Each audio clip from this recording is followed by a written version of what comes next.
Всем привет, друзья! Фильм, который сейчас будет представлен вашему вниманию, составлен из фрагментов видео по выращиванию корневого сельдерея. И уверен, что досмотрев его до конца, вы с успехом сможете самостоятельно вырастить корневой сельдерей не хуже, чем у нас. Посевы можно производить как в плошку, так и в кассету. Но мы предпочитаем сеять в кассеты. Если вы будете сеять в плошку, либо в ящик, ну, это я примерно показываю. Здесь на самом деле у нас всходы колиуса, молодые всходы колиуса. Друзья, ну, примерно в такую плошку, если будете сеять, то пикировку необходимо будет провести сельдерею при появлении одного-двух настоящих листочков. С пикировкой затягивать не стоит.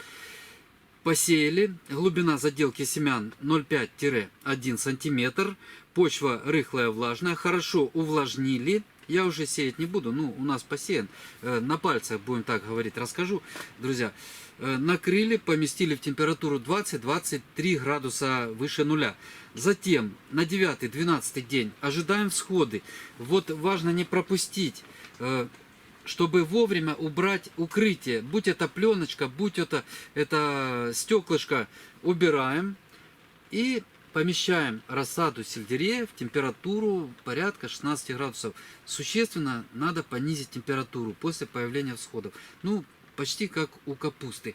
Еще такой очень важный момент при выращивании рассады, что при длительном выращивании в пониженных температурах, то есть если температуры будут ниже 8 градусов, сельдерей вместо образования сочного корнеплода может образовать в дальнейшем стрелку.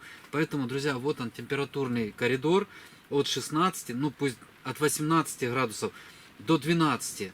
Вот это температурные режимы, при которых нормально будет развиваться рассада. Друзья, итак, эта рассада была посеяна 21 февраля, то есть на сегодняшний день ей 60 дней. Сегодня у нас 20 числа апреля. Перед высадкой рассада должна иметь 5-7 настоящих листочков. Если посчитать, на нашей рассаде как раз 7 листочков.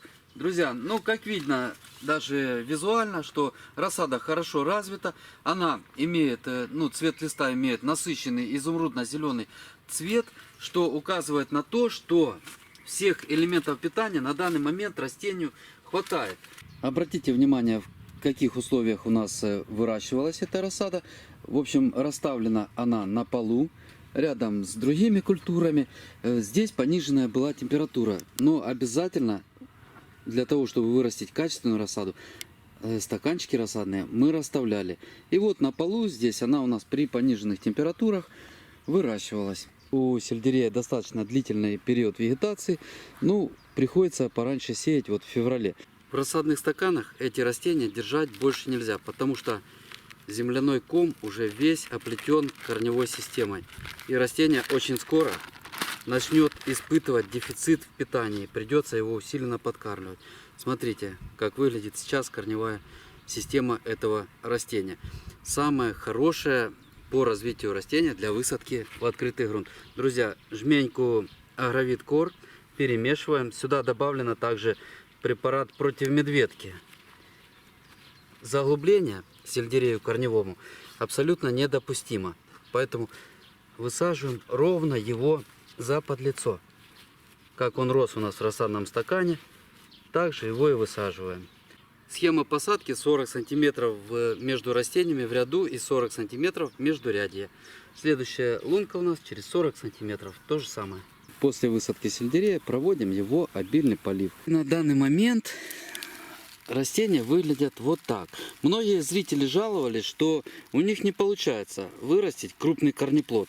Получаются какие-то мелкие головки. В общем, результат совершенно не тот, который бы хотелось. Вот смотрите, сейчас сельдерей корневой, который мы выращиваем, он еще не готов к уборке, потому что середина августа, а он будет расти у нас, и уборка будет производиться, я так думаю, перед заморозками. Но уже размер корнеплода достаточно большой. Грамм по 700, по 800, некоторые экземпляры до килограмма. Это очень хороший результат, друзья. Что мы делали, чтобы получить такого размера? Сейчас у нас будет проводиться важная подкормка, с помощью которой мы еще немножко увеличим размер корнеплода.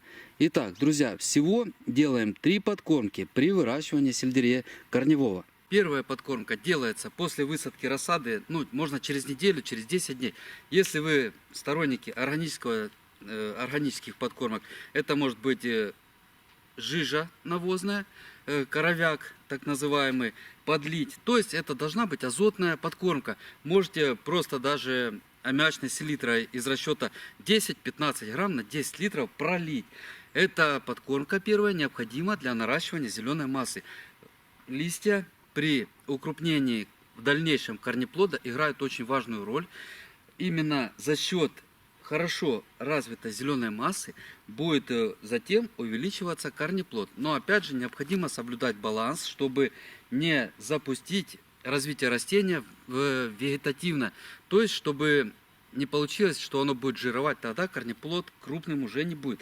Друзья, умеренность 10-15 грамм аммиачной селитры, по 30 грамм при подкормке первой я бы не советовал. Это будет процентов на 90 жирования, и головка будет мелкая.